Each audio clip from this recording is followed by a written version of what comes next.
AITA for kicking my husband and MIL out of the delivery room after they disrespected me. I, 27F, gave birth to my first child about 8 weeks ago, and I've been trying to figure out if I was too harsh during my labor. My husband, 29M, and I have been together for a few years, and things were pretty good between us before this whole birth situation. But I'm feeling really conflicted about everything that happened, and now our relationship feels like it's falling apart. A little backstory on my pregnancy. It wasn't easy. I had placenta previa, which made the pregnancy high risk, and I was on bed rest for a while. It was a tough few months, but I made it to 37 weeks, and I was relieved to finally be nearing the end of this challenging journey. Now, onto the actual delivery situation. The day I went into labor, I called my mom and told her, and my husband called his mom, MIL, Dan, and I had already agreed that it would just be the two of us in the delivery room, no extra people. I felt strongly about this because I wanted it to be an intimate experience, just me and my husband. But then, when I was in labor and things were starting to intensify, I was shocked to see my MIL arrive at the hospital. She came in with a big smile and said she came to help. I was caught off guard because, again, my husband and I had already agreed it would be just the two of us. I told her politely that I wasn't comfortable with her being there and explained that it was a decision Dan and I had made together. She wasn't having it, though.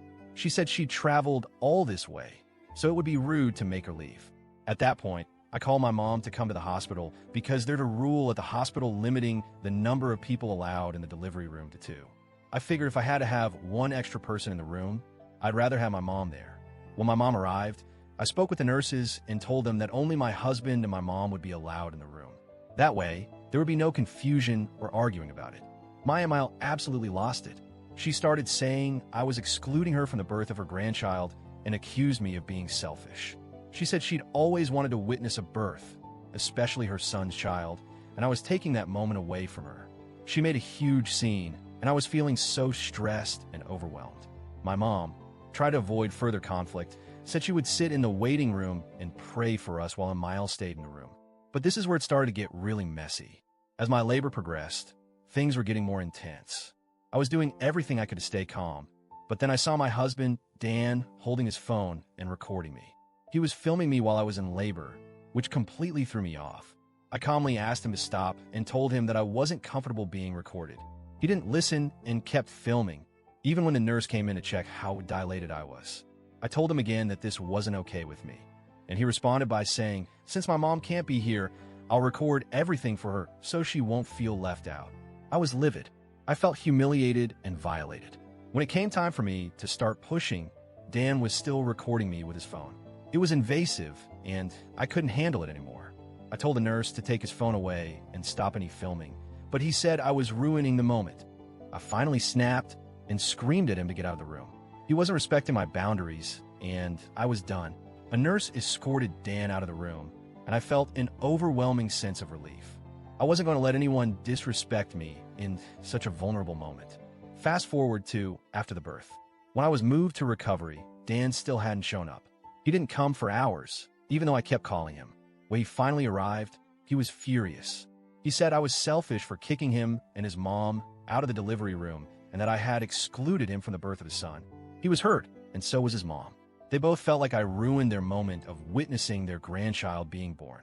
I explained to him how frustrated I was about the recording and how his mom didn't respect my boundaries when I had clearly communicated them.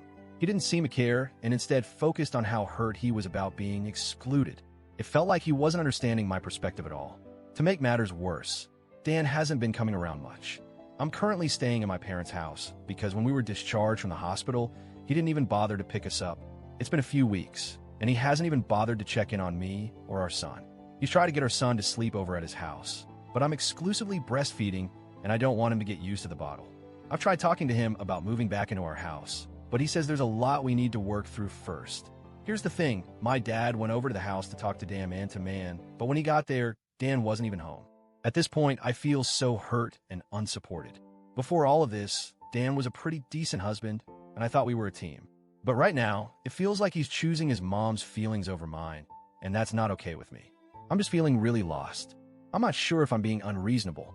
Was I too harsh, kicking Dan and his mom out of the delivery room? Should I have just let things go? I'm honestly wondering if I've made a huge mistake here. AITA for doing what I did.